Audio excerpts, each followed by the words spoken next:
Bonjour bien-aimés dans le Seigneur Jésus-Christ, que la paix de notre Dieu qui surpasse toute intelligence soit avec vous et avec nous. Bienvenue dans votre émission à la lumière des psaumes. Aujourd'hui, nous sommes interpellés à la lumière du psaume 38.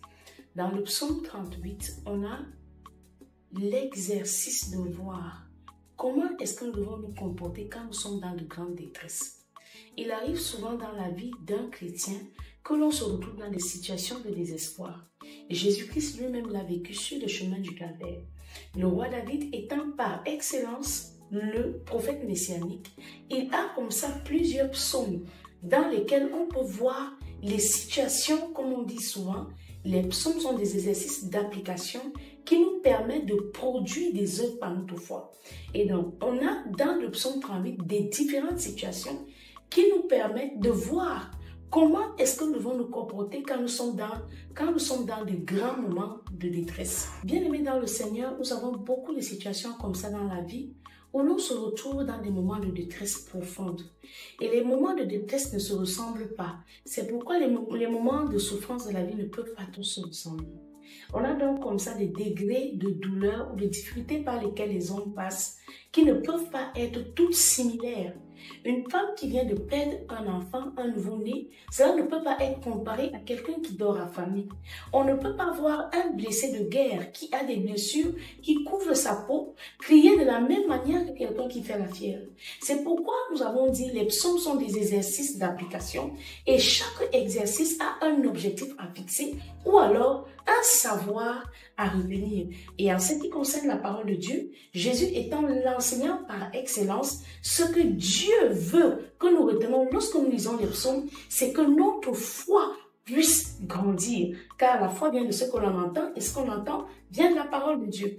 Donc, lorsque tu as déjà été enseigné, que tu as reçu des enseignements dans une église locale ou alors par le biais d'un moyen d'instruction ou tout simplement lisant la Bible par le Saint-Esprit, tu devras maintenant commencer à amener ta foi à vivre.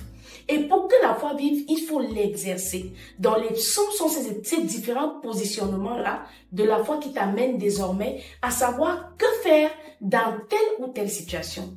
Ici, nous parlons d'une situation pendant laquelle le roi David traverse des situations difficiles.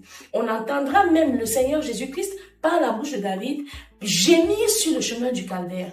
Donc, les psaumes nous permettent de voir comment est-ce que je dois réagir quand je perds un enfant, quand je perds un mari, comment est-ce que je dois me comporter quand je suis malade et que la maladie semble dominer sur moi. Le psaume 38 est une invitation à te positionner. Comment te positionner pour traverser cette période de profonde douleur? La mort, les tragédies et les scandales de la vie ont pour origine le péché. Mais il arrive que l'on se trouve dans des situations où on n'a pas péché et on est couvert de douleur, où on est en profonde détresse. On peut être plongé dans un état de maladie où on peut avoir un être cher qui est malade. Le psaume 38 nous montre comment est-ce que nous pouvons crier à Dieu, comment est-ce que nous pouvons nous positionner pour obtenir gain de cause. Et donc la question se pose, es-tu dans une détresse physique ou est-ce que tu es en train de traverser un moment de maladie? Bien-aimé dans le Seigneur, que faut-il faire?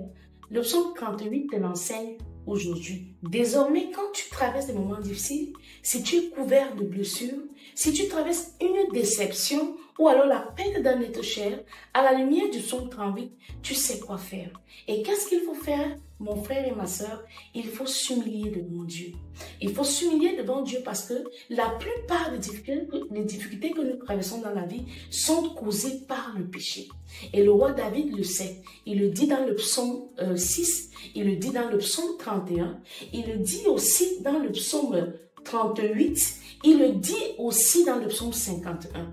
Donc, nous ne sommes pas juste des spectateurs de la vie que nous menons. Nous ne sommes pas seulement des spectateurs de la vie, mais nous sommes très souvent des acteurs. Et la somme de certaines choses peut vous nous amener à nous trouver dans une profonde détresse.